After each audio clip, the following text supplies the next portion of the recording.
Sa ngalan ng Ama, ng Anak at ng Espiritu Santo. Amen. Sumainyo ang Panginoon. At sumayo rin. Mga kapatid, tayo ngayon ay nasa 3 linggo ng Adbyento. Tinatawag nating linggo ng Gaudete, linggo ng kagalakan. Sa kabila ng mga pasakit, pighati at mga pagsubok, alalahanin natin na may Diyos na sumasa atin sa gitna ng ating paghihintay sa paghihilom ng ating mundong lugmok sa lungkot at pagdurusa. Ipagdasal natin na lubos nating makamtan ang kagalakan na nanggagaling sa Diyos. Upang tayo maging marapat gumanap sa banal na pagdiriwang, aminin natin at pagsisihan ng ating mga kasalanan.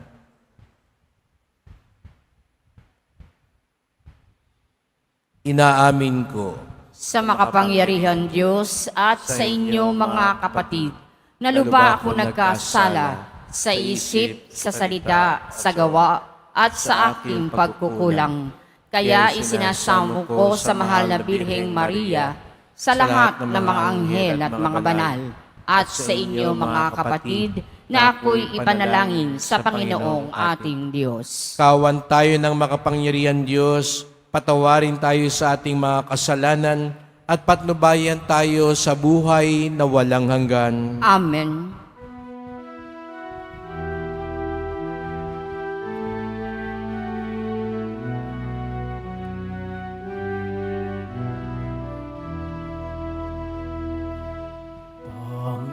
Panginoon, kaawaan mo kami, kaawaan mo kami.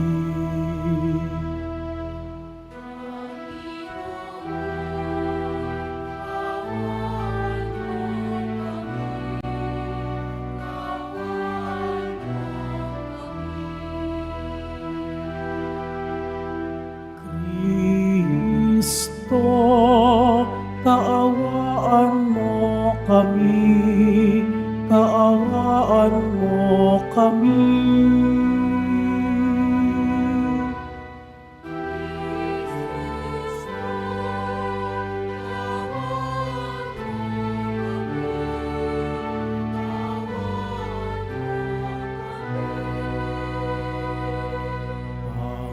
Panginoon, kaawaan mo kami, kaawaan mo kami.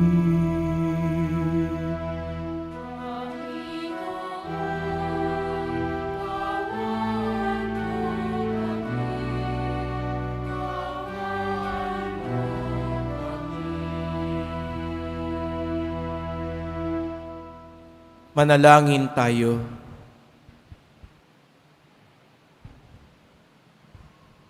Ama naming makapangyarihan at maawain, tunghayan mo ang pananabik ng iyong sambayanan sa Pasko ng pagsilang ng Panginoon naming mahal. Pasapitin mo kami sa kagalakang dulot ng kanyang pagtubos at pasiglahin mo kami sa pagpapasalamat sa iyong kaloob. Sa pamamagitan niya, kasama ng Espiritu Santo, magpasawalang hanggan. Amen. Magsiupo ang lahat.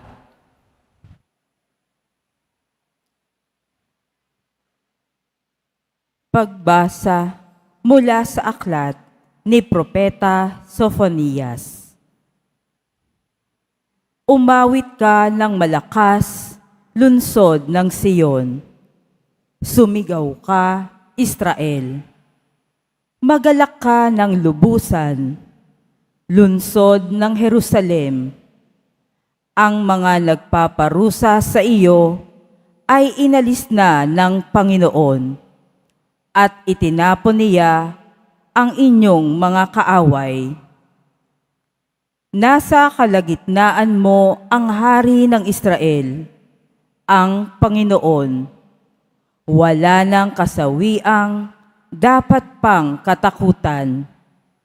Sa araw na yaon ay sasabihin sa Jerusalem, huwag kang matakot, Siyon. Huwag manghina ang iyong loob. nasa piling mo ang Panginoong iyong Diyos. Parang bayaning nagtagumpay, makikigalak siya sa iyong katuwaan.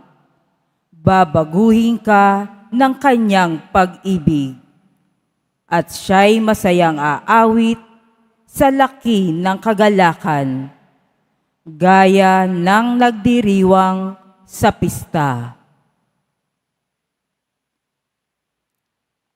Ang salita ng Diyos. Salamat sa Diyos. Diyos na kapiling ng bayan ay masayang papurihan. Diyos na kapiling ng bayan ay masayang papurihan.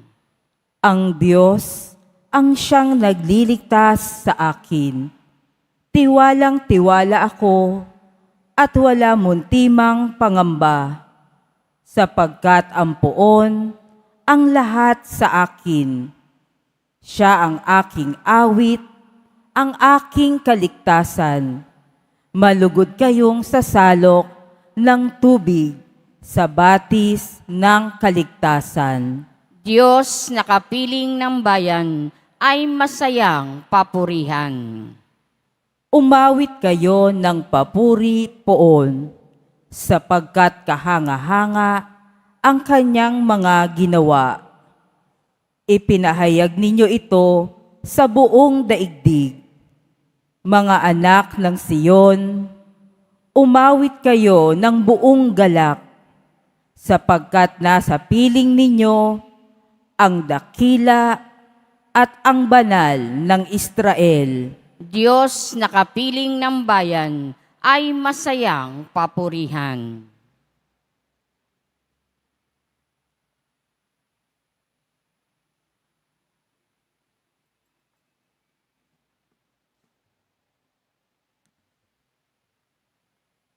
Pagbasa mula sa sulat ni Apostol San Pablo sa mga taga-Pilipos. Mga kapatid, magalak kayong lagi sa Panginoon. Inuulit ko, magalak kayo. Ipadama ninyo sa lahat ang inyong kagandahang loob. Malapit nang dumating ang Panginoon.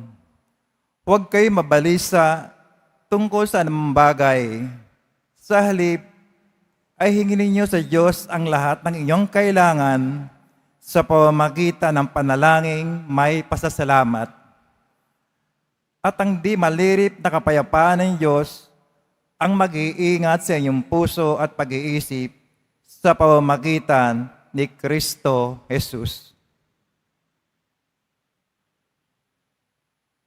Ang salita ng Diyos. Salamat sa Diyos. Magsitayo ang lahat.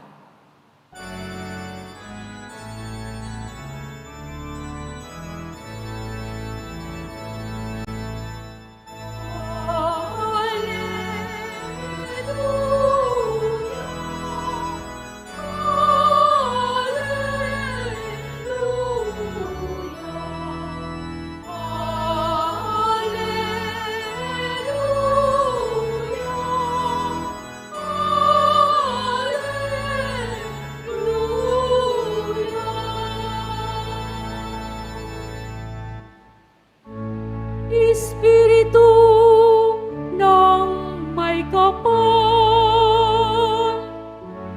nasa akin upang hatdan ang mga dukha ng aral.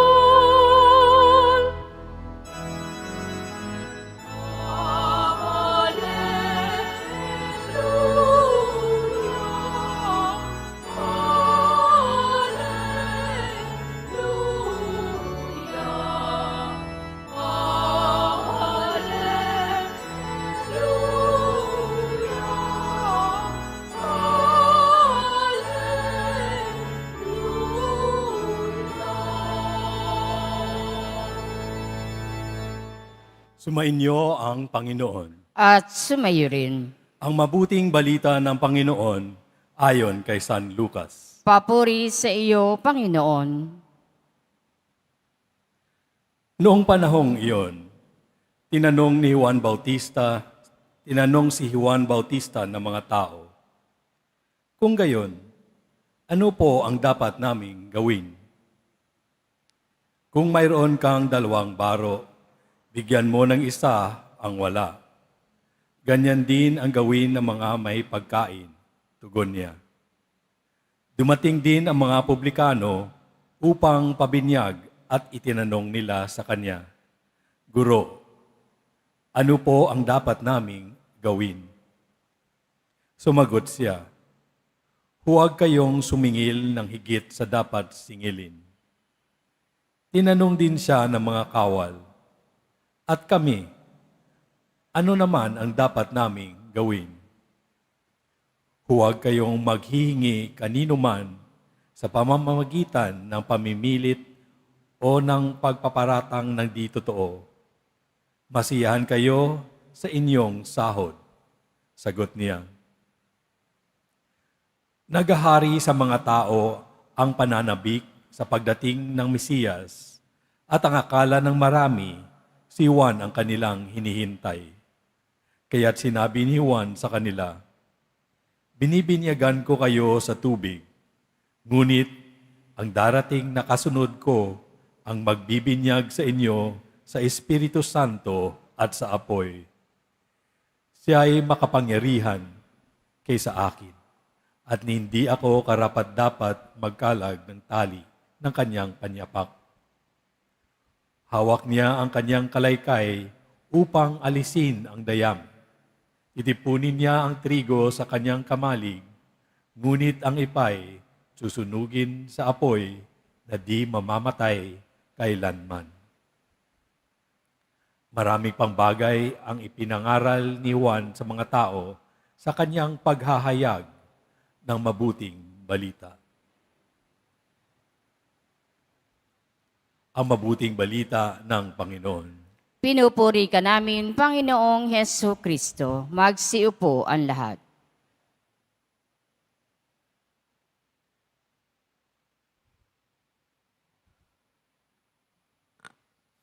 Magandang umaga po sa inyong lahat at maligayang pagdating sa tahanan ng ating mahal na pong Jesus Nazareno.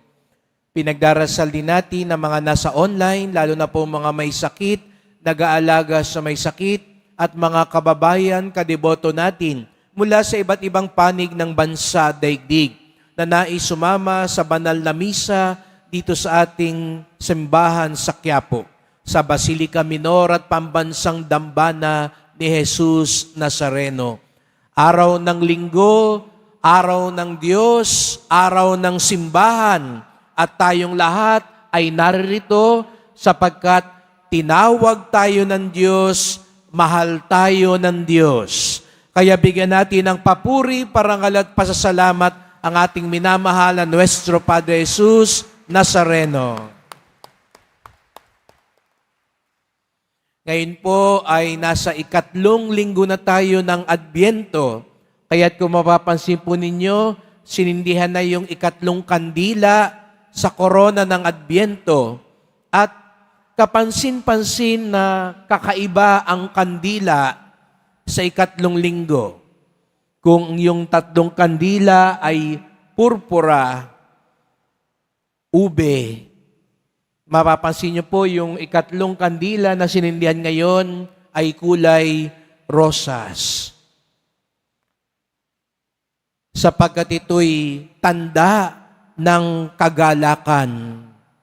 Kagalakan, kasiyahan. Kaya sabihin mo nga sa katabi mo, magalak ka sana. Ayan, mukha ba siyang masaya? Oh, ayan. Baka hindi ka nakangiti kasi nung sinabi mo magalak, no? Kaya hindi siya naging magalak.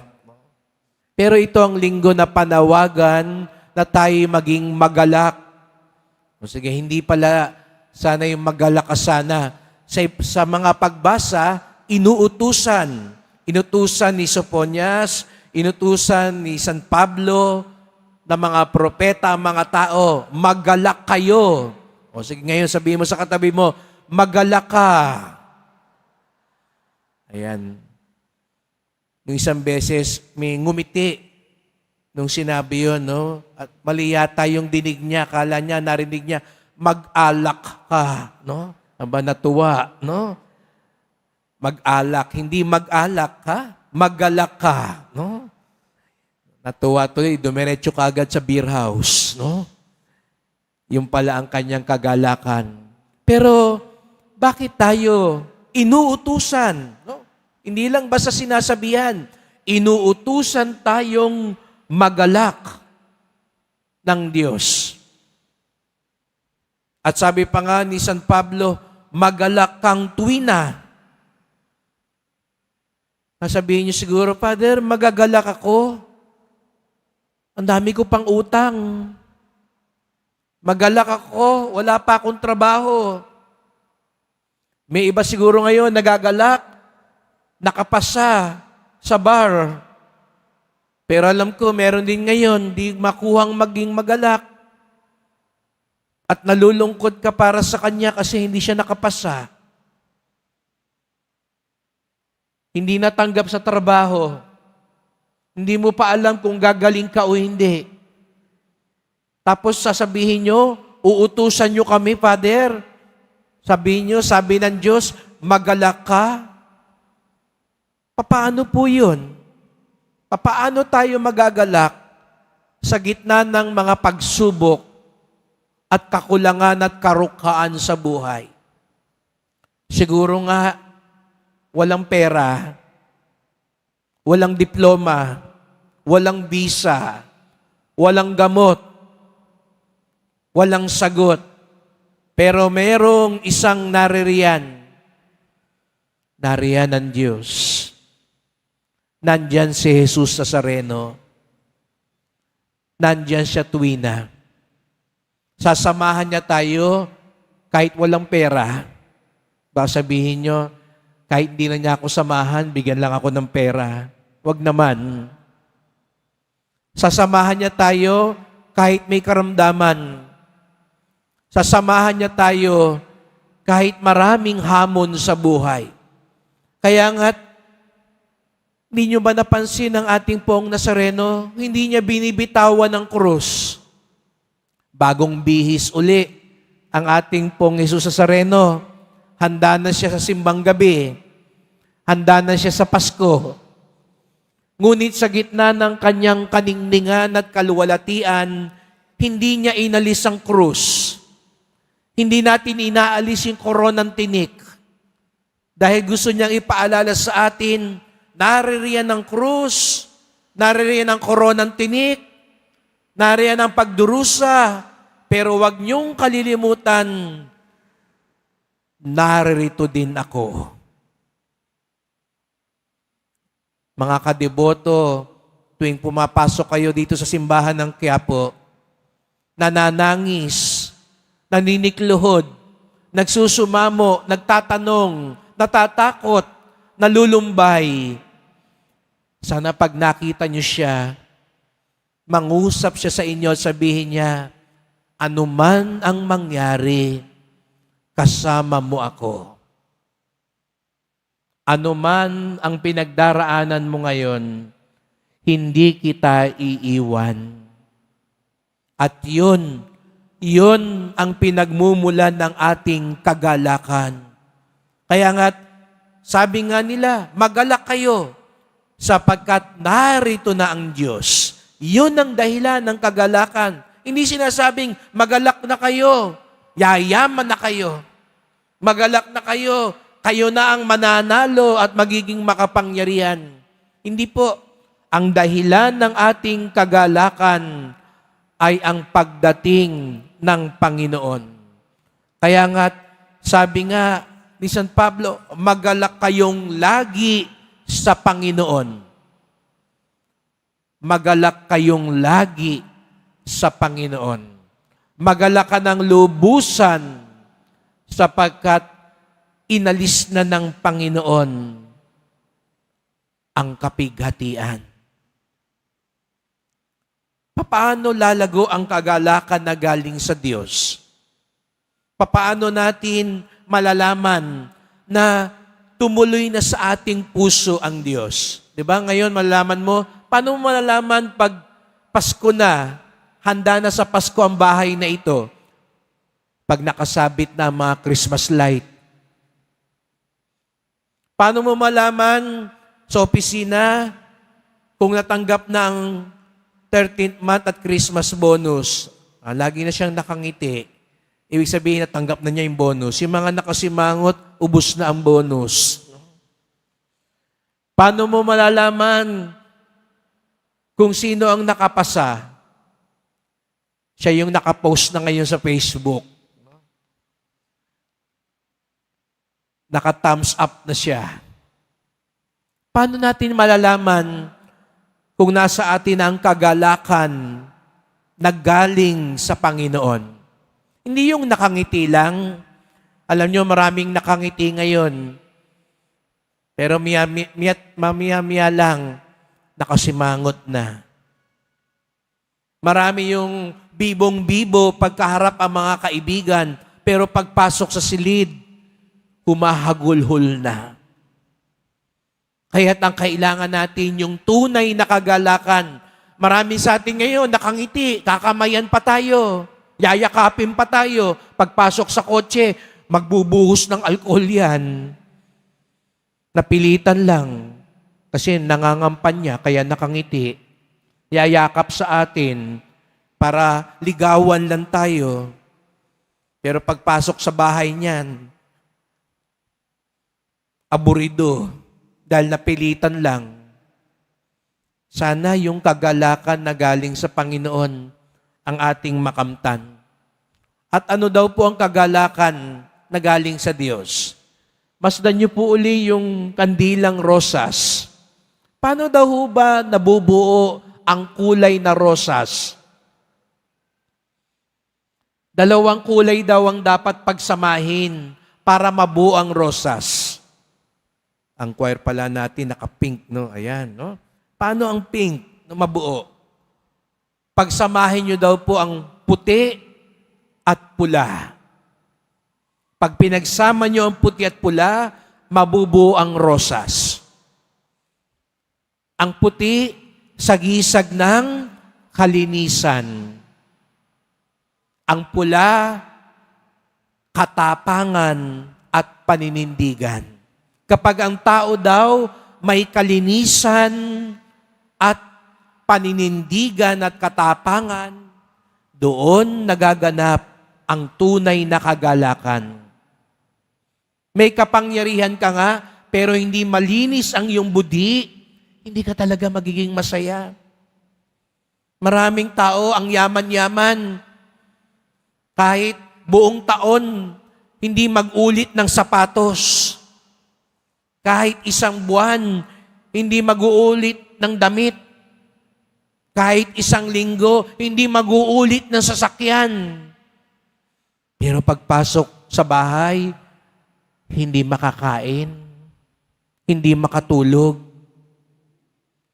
hindi man lang magkausap silang mag-anak. Aanin mo yun, walang kalinisan. May kapangyarihan ka nga, pero alam mo, yung kapangyarihan mo, yung kayamanan mo, hindi naman galing sa mabuti. Dahil nandaya ka. Dahil ikaw ang nagdodroga. Dahil ikaw ay may pasugalan. Dahil hindi mo binibigay yung tama sa mga empleyado mo. Walang kalinisan, wala ring katahimikan, walang kagalakan. Akala ba natin yung mga kumakaway-kaway sa atin dahil mga sikat, masaya sila sa buhay? Ako na ho nagsasabi sa inyo, kung pwede lang nilang ipagpalit yung buhay nila sa atin, kapag nakikita nila tayong simple lang, may oras kahit papaano kung ano yung gusto nating gawin sila, talina sila. Halos kung ano-ano na dapat nilang inumin. May mga iba sa kanila hindi makatulog, iba naman sa kanila pinipilit hindi makatulog dahil kailangan nilang kumayod ng kumayod. Kayo, tignan niyo yung katabi niyo, Kaupo lang, tulog na. Kinahiinggitan kayo ng ibang mga artista, ng ibang mga milyonaryo, kasi sila hindi makatulog. Sila hindi makakain. Tayo, fishball lang. Sa malamig lang. Busog na. Okay na ang buhay. Kalinisan at katapangan. May pinaninindigan ka. Hindi ka lang sumasabay sa agos. Hindi kayong pagpumalakpak ang marami, palakpak tayo. Hindi dahil binigyan ka ng pagkain, sama na tayo. Binigyan ka ng 500, makirali na tayo. Makisigaw-sigaw na tayo. Di mo nga alam bakit ka nandoon, hinakot ka lang. Sinama ka lang. Walang paninindigan, wala ring kagalakan. Sandali lang yan. 500, nabigyan ka ng pananghalian. Pero wala ka namang pinaninindigan at tinitindigan sa buhay. Kaya nga't payo ni San Juan Bautista, maging kontento kayo.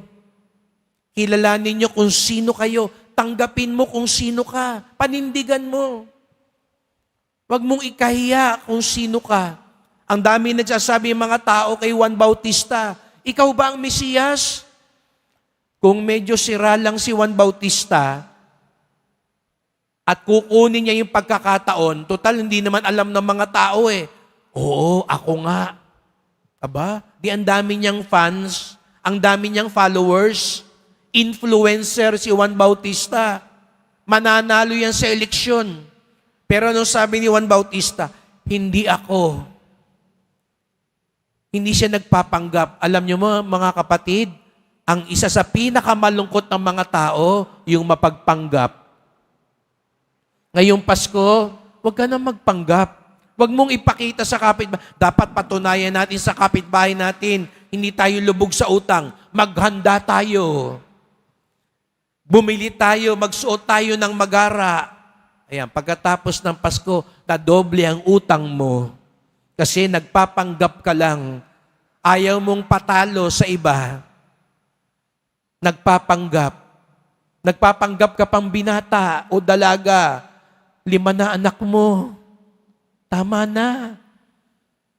Magiging miserable lang ang buhay. Nagpapanggap ka pag uwi tayong probinsya, huwag tayo magpahalatang wala tayong trabaho sa Maynila. Kaya pagdating sa probinsya, bigay todo. Para kang mayor na dumating sa probinsya. Kasi ayaw mong ipahalata na sa Maynila, isang kahig, isang tuka ka lang.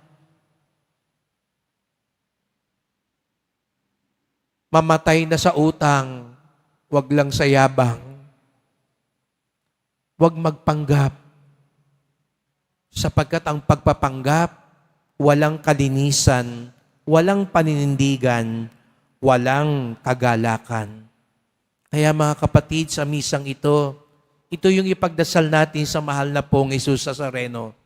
Alam nyo, kahit pasan niya ang krus, kahit may koronang tinik siya, naniniwala ako, puno siya ng kagalakan.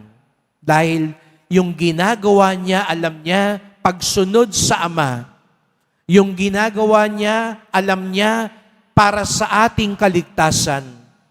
Kaya hindi matutumbasan, hindi matatalo ng paghihirap ang kagalakan sa puso ng poong Nazareno. Sapagkat alam niya, yung ginagawa niya para sa atin at para sa Ama. Puno ng kalinisan, puno ng katapangan, puno ng paninindigan. Kaya't magdasal po tayo ngayon. Mahal na pong Jesus Nazareno, maraming bagay ang nagnanakaw ng kagalakan sa aming puso at isipan. Hindi po namin maitatanggi sa inyo ngayon. May mga nalulungkot sa amin. Nalulungkot dahil sa mga pagsubok, mga alalahanin, mga kinatatakutan sa buhay. Nalulungkot sapagkat hindi nangyari yung aming inaasahan. Ngunit mahal na pong Jesus Nazareno, hindi sana ito ang maging dahilan upang mawala ang tunay na kagalakan at kapayapaan sa aming puso. Sapagkat siguro nga po, wala ang ibang mga bagay na gusto namin. Pero isa ang tiyak namin na hindi mawawala sa amin. Kayo po yun. Tuwing nagpapakita kami sa iyo, ang lagi mong sinasabi sa amin, anuman nang mangyari, kasama nyo kami. Hindi nyo kami iiwan. Hindi nyo kami pababayaan. Habang pinapasan namin ng krus, sinasamahan at binubuhat nyo rin ang krus para sa amin.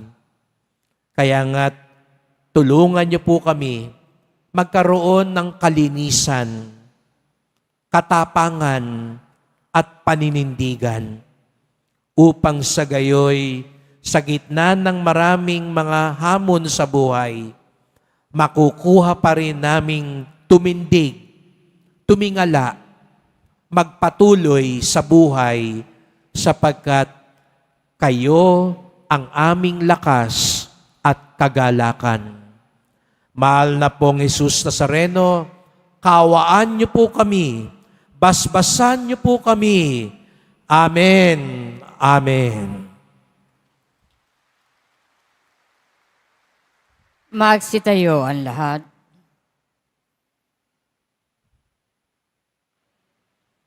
Sumasampalataya ako Sa Diyos samang makapangyarihan sa lahat, na may gawa ng langit at lupa. Sumasampalataya ako kay Hesukristo, iisang anak ng Diyos, Panginoon nating lahat.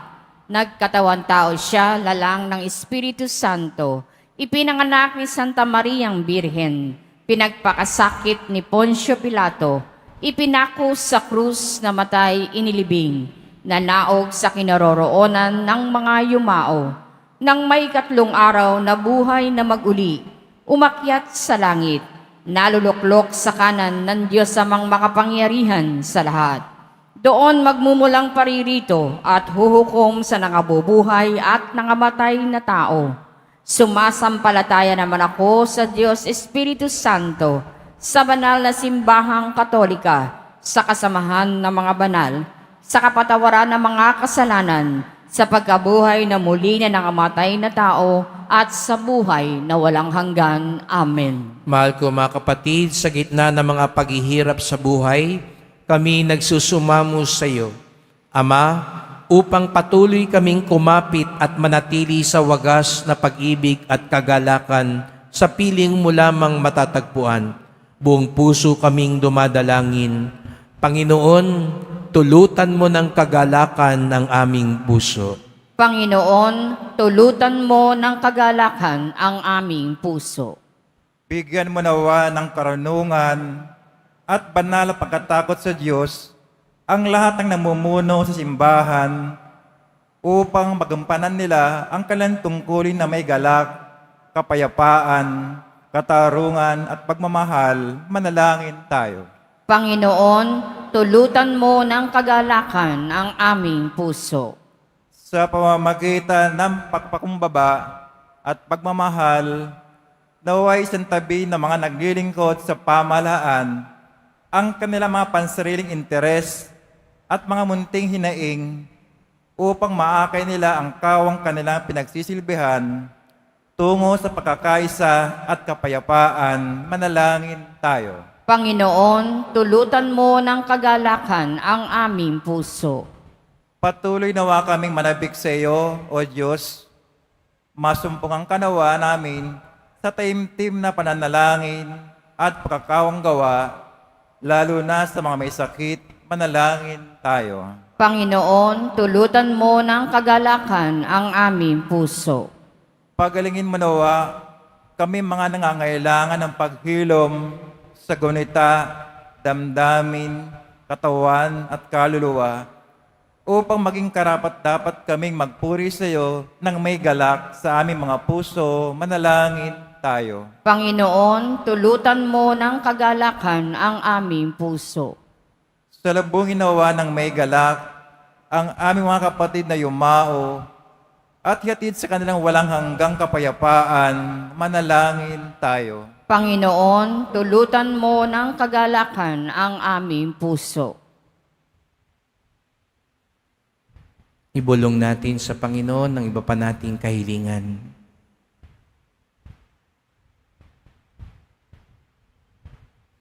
Ama, tulutan mo ng galak ang aming mga puso.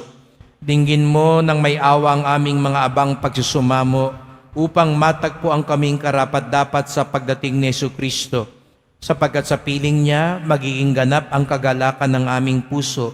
Siyang nabubuhay at nagahari kasama mo at ng Espiritu Santo, magpasawalang hanggan.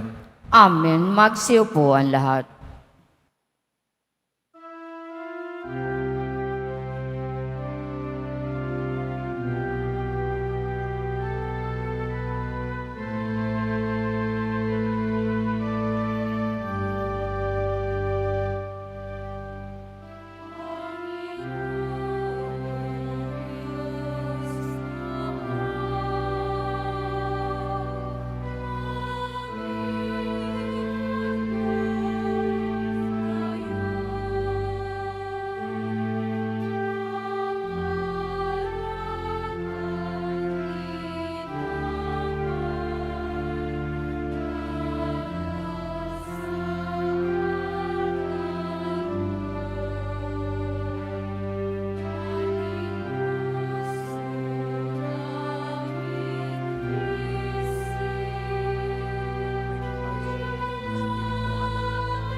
Magsitayo ang lahat.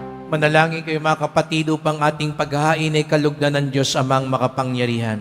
Tanggapin nawa ng Panginoon itong paghahain sa iyong mga kamay, sa kapurihan niya at karangalan sa ating kapakinabangan at sa buong sambayanan niyang banal. Ama naming lumikha, maihain nawang lubos ang matapat naming paglingkod sa pagganap sa itinatag ng iyong anak at sa pakikinabang sa iyong pagtubos sa aming lahat. Sa pamamagitan niya kasama ng Espiritu Santo, magpasawalang hanggan. Amen.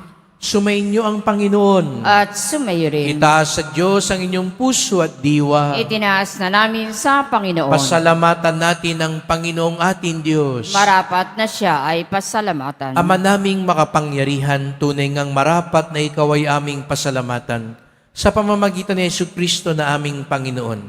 Siya'y isinugo mo upang matupad ang iyong magandang balak para sa lahat. Hindi niya ikinahiyang mamuhay ng mahirap upang mapakisamahan niya kaming matapat. Siya'y naging hindi na iba sa amin upang maitampok niya kami sa iyong piling. Sa kanyang lantarang muling pagdating, ang pakikisama niya'y puspusang magniningning at ang pangako niyang kapanapanabik ay inaasahan naming lubos na makakamit. Kaya kaisa ng mga anghel, nagsisiawit ng papuri sa iyo nang walang humpay sa kalangitan, kami nagbubunyi sa iyong kadakilaan.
Magsilubog ang lahat.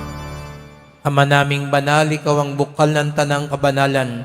Kaya't sa pamamagitan ng iyong Espiritu, gawin mong banal ang mga kaloob na ito upang para sa amin maging katawan at dugo ng aming Panginoong Jesucristo. Bago niya pinagtiis ang kusang loob na maging handog, hinawakan niya ang tinapay, pinasalamatan kanya, pinaghati-hati niya yon, iniabot sa kanyang mga alagad at sinabi, "Tanggapin ninyong lahat ito't kanin. Ito ang aking katawan na ihahandog para sa inyo."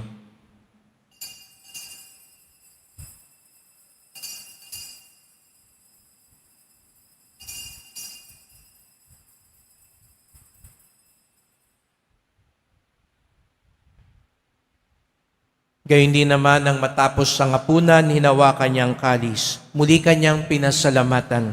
Iniabot niya ang kalis sa kanyang mga alagad at sinabi, "Tanggapin ninyong lahat ito't inumin. Ito ang kalis ng aking dugo, ng bago't walang hanggang tipan. Ang aking dugo na ibubuhos para sa inyo't para sa lahat, sa kapagpapatawad ng mga kasalanan. Gawin niyo ito sa pag-alala sa akin."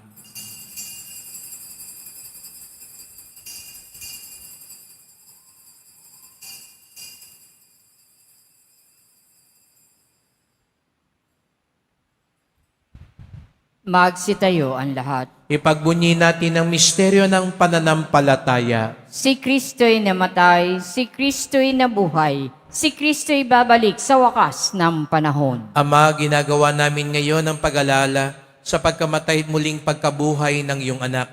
Kaya tinalay namin sa iyong tinapay nagbibigay buhay at ang kalis na nagkakaloob ng kaligtasan. Kami nagpapasalamat dahil kami yung minarapat na tumayo sa harap mo para maglingkod sa iyo. Isinasamo namin kaming magsalo-salo sa katawan at dugo ni Kristo ay mabuklod sa pagkakaisa sa pamamagitan ng Espiritu Santo. Ama, lingapin mong iyong simbahang laganap sa buong daigdig. Puspusin mo kami sa pag-ibig kaysa ni Francisco naming Papa, ni Jose naming Obispo at ng Tanang Kaparian. Alalahanin mo rin ang mga kapatid naming nahimlay na may pag-asang sila'y muling mabubuhay, gayon din ang lahat ng mga pumanaw. Kawan mo sila't patuloyin sa iyong kaliwanagan. Kawan mo at pagindapating kaming lahat na makasalo sa iyong buhay na walang wakas, kaysa ng mahal na Birheng Maria, Ina ng Diyos, ng kabiyak niyang pusong si San Jose, ng mga apostol, ni San Juan Bautista at lahat ng mga banal na namuhay dito sa daigdig ng kalugod-lugod sa iyo. May pagdiwang nawa namin ang pagpupuri sa ikararangal mo sa pamamagitan ng iyong anak na aming Panginoong Jesucristo.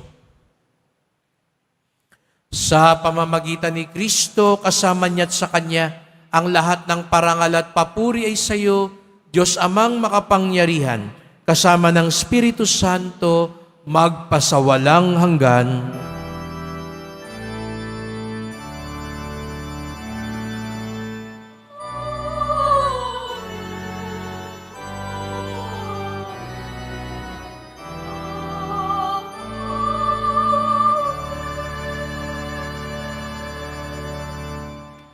Hindi tayo dapat maubusan ng kagalakan dahil tayo'y mga anak ng Diyos.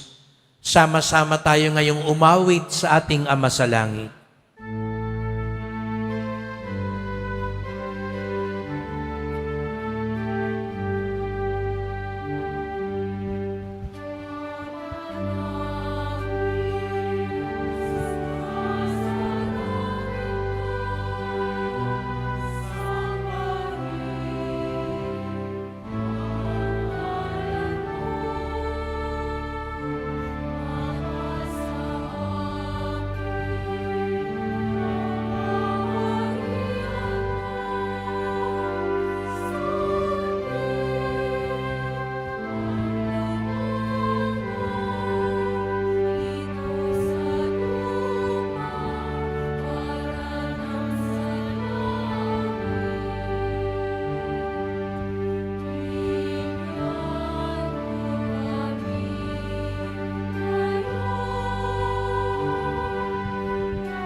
Hinihiling namin kami adya sa lahat na masama, pagkalooban ng kapayapaan na araw-araw, iligtas sa kasalanan, ilayo sa lahat ng kapahamakan, samantalang aming pinananabikan ang dakilang araw ng pagpapahayag ng tagapagligtas naming si Yesu Kristo. Sapagkat iyo ang kaharian at ang kapangyarihan at ang kapurihan magpakilanman. Amen. O Panginoong Yesu Kristo, sinabi mo sa iyong mga apostol, at ngayon sinasabi mo sa amin lahat dito, kapayapaan ang iniiwan ko sa inyo, ang aking kapayapaan ay binibigay ko sa inyo.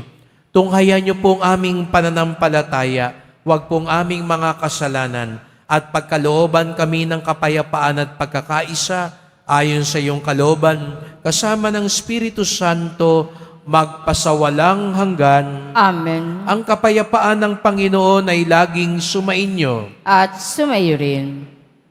Magbigayan kayo ng kapayapaan sa isa't isa.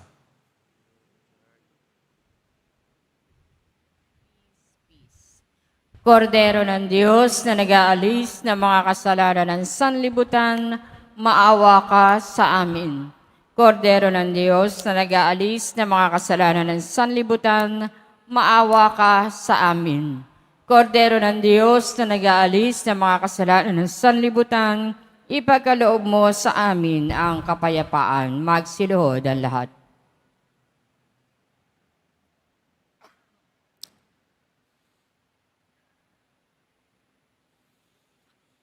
Narito ang ating Panginoong Jesucristo, ang ating lakas at kagalakan.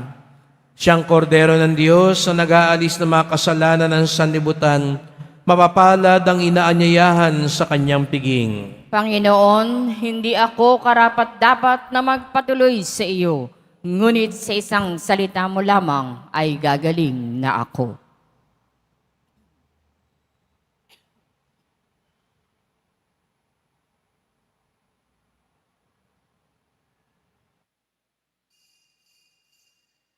Para sa lahat ng tatanggap ng banal na komunyon, sasagot po tayo ng amen pagkasabi ng pari o ng lay minister ng katawan ni Kristo at isubo agad sa bibig bago umalis sa harapan ng pari.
Nalangin tayo.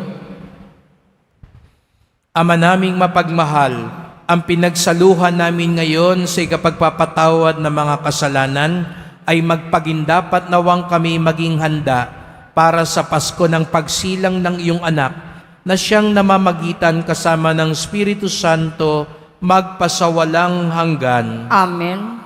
Salamat po sa inyong pagpunta dito sa Quiapo. Ingat po kayo sa pag-uwi. Salamat po sa mga naglingkod sa misa at sa inyong tulong sa simbahan, mga pamisa, love offerings, online donations, sa mga nagdadala ng bigas, dilata, noodles, at iba pang pang-ayuda.